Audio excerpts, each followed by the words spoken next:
Chapter 5. Though the throbbing in his neck had lessened, the pain in William's stomach had now replaced it. He was hungry. His hand reached for the silver bell, but it wasn't there.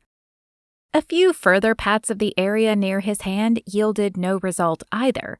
Where was the woman? In fact, where was he? William's neck was still stiff, but he could tell from what he could see that the room was different. Homier. The previous events flooded back into his mind. They had moved him from the clinic to the doctor's house. How long had he been out? The door opened and the pretty woman entered, carrying a tray with a bowl and a cup on it. "Oh, good, you're awake," she said upon seeing him. "I brought you some soup my sister Carrie made and some water. Do you feel up to eating?" His stomach felt up to much more than just soup, but he wasn't sure how his neck would feel when he tried to sit up. "I'm starving," he said. The woman smiled. What was her name again? And set the tray on a nearby table. As she reached behind him to move the pillow up, the sweet scent of vanilla and sugar filled his senses. Trying to ignore the tempting smell, William pushed against the bed and struggled to sit up. With a great deal of pain and a minor amount of groaning on his part, he managed to get into an upright position. "Are you in too much pain?" the woman asked, her face scrunched in sympathy. "It's fine," William said through clenched teeth. "Stewart. That was her name, Mrs. Stewart. My father recommended just soup for a few days to make sure your wound is mostly healed before you do a lot of chewing, but I promise it's good soup." "Thank you, Mrs. Stewart," he said, taking the soup bowl from her. A soft pink flooded her cheeks. "I think, since you'll be staying with us for the next few days, that you can call me Emma." William brought the bowl to his lips and managed a large gulp before lowering it and stating, "Then you can call me Bill." Emma's nose scrunched and her face contorted with a look of displeasure. "Bill? Is that your full name?" "No, it's William," he said. "You don't like Bill?" "Bill sounds like an outlaw's name. If it's all the same, I will call you by your God-given name of William." William stared at the woman. He should be offended, but he detected no ill will in her statement, and he rather liked the way William rolled off her tongue. "That's fine," he said, and brought the bowl to his lips to hide his smile. Though it still hurt to swallow, it was manageable pain, and William quickly finished the bowl of soup and the water. "Would it be possible to get some more?" he asked, as the grumbling in his stomach was barely abated. Emma's eyebrows inched up her forehead. "I see you've gotten your appetite back. Yes, I'll get you some more, but first I need to change your dressing." He agreed, but he didn't tell her that the thought of her gentle touch sent his heart beating faster. As Emma leaned over him, he could see tiny flecks of gold in her green eyes, and he was drawn to them like a man to a mirage. He hadn't felt a draw like that since Catherine. Catherine. The image of her bleeding out in the street filled his mind. Even though he'd been a deputy sheriff, he hadn't been able to protect her. He pushed thoughts of Catherine and Emma out of his mind. He didn't need that pain again, and she needed a man who could protect her. Emma pulled back the dressing and a grimace crossed her face. She tried to recover and quickly averted her eyes, but William had seen the shock, residing there. "Is it bad?" William asked. "No." Emma bit her lip. She was not a good liar, but he found the gesture endearing nonetheless. "I just haven't treated a lot of gunshot wounds." Based on her reaction, he wondered if she had treated any gunshot wounds.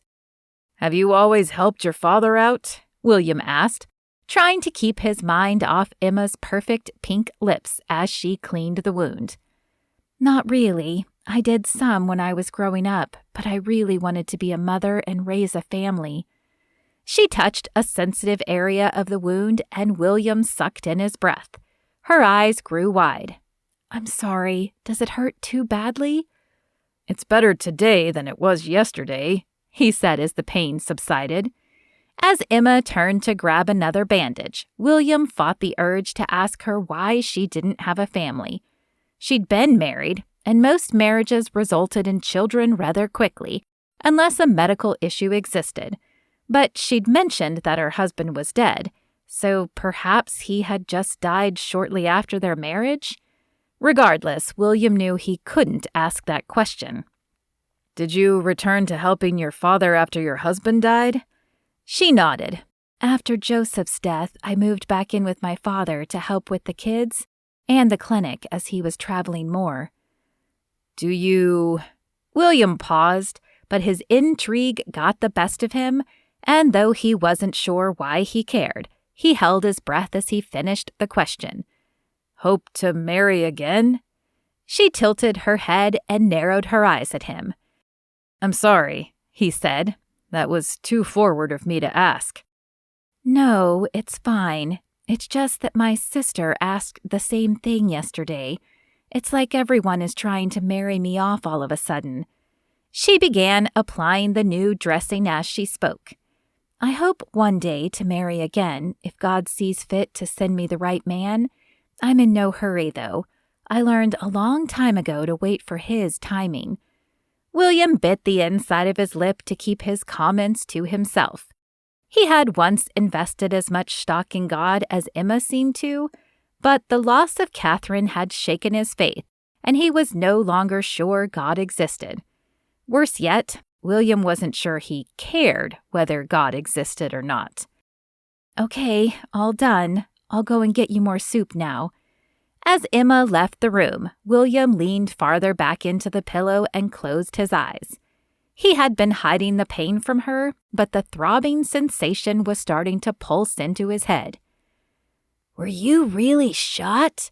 He opened his eyes to see a young boy and an even younger girl staring at him. Though neither of them looked much like Emma, he assumed they must be the younger siblings.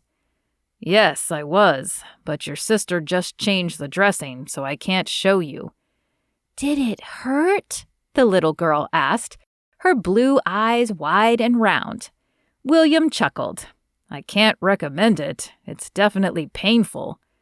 Are you really a bounty hunter? The boy asked. Yes, I am, but again, I can't recommend it. It is how I got shot, after all.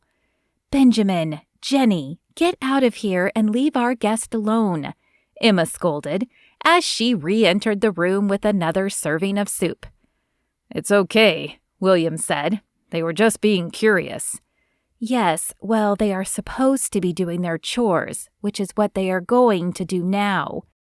Under her admonishing stare, the two younger children ducked their heads and scurried out of the room. I'm sorry. They're not used to having visitors in the house. How many of you are there? William asked.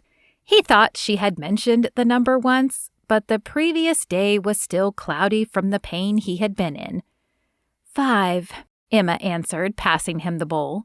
I'm the oldest, and Jenny is the youngest at 6. The boy was Benjamin. I'm sure you'll meet Carrie and Samuel, the older two, soon enough. William downed the second bowl of soup and then handed it back to Emma. Did your father say how long I would need to stay here? Emma smiled at him. Are you tired of our hospitality already? No, it's not that, William said quickly, but I still need to bring Monroe in to collect my bounty. Do you enjoy it? Emma's voice had dropped to little more than a whisper. Being a bounty hunter? It pays well, William said. But isn't it lonely? Emma continued. Don't you want more out of life than that? No, with more comes pain, and I've had enough of that to last a lifetime. Emma bit her lip as if she wanted to continue the conversation, but his tone of voice had cut her questions short. He was glad. He didn't feel like talking about the pain. Burying it and ignoring it was much easier. And though Emma had also lost a spouse, he doubted she had held her husband as she watched the life slip out of his eyes, as he had with Catherine. I'll be back later with supper, Emma said, heading for the door. You should get your rest. Wait, do you know where my horse is? William asked. I had her tied up at the saloon when I went after Monroe, and I have items in my saddlebag I'd like back. I'm not sure, Emma replied, but I'll send Samuel to look. If he finds your horse, he can bring her back to our barn and board her until you're feeling better. Thank you. A part of William wanted to call her back so he could explain about his pain, but he kept his mouth shut. It was better this way. He didn't need to be distracted by Emma's pretty face, and she didn't need the likes of him in her life.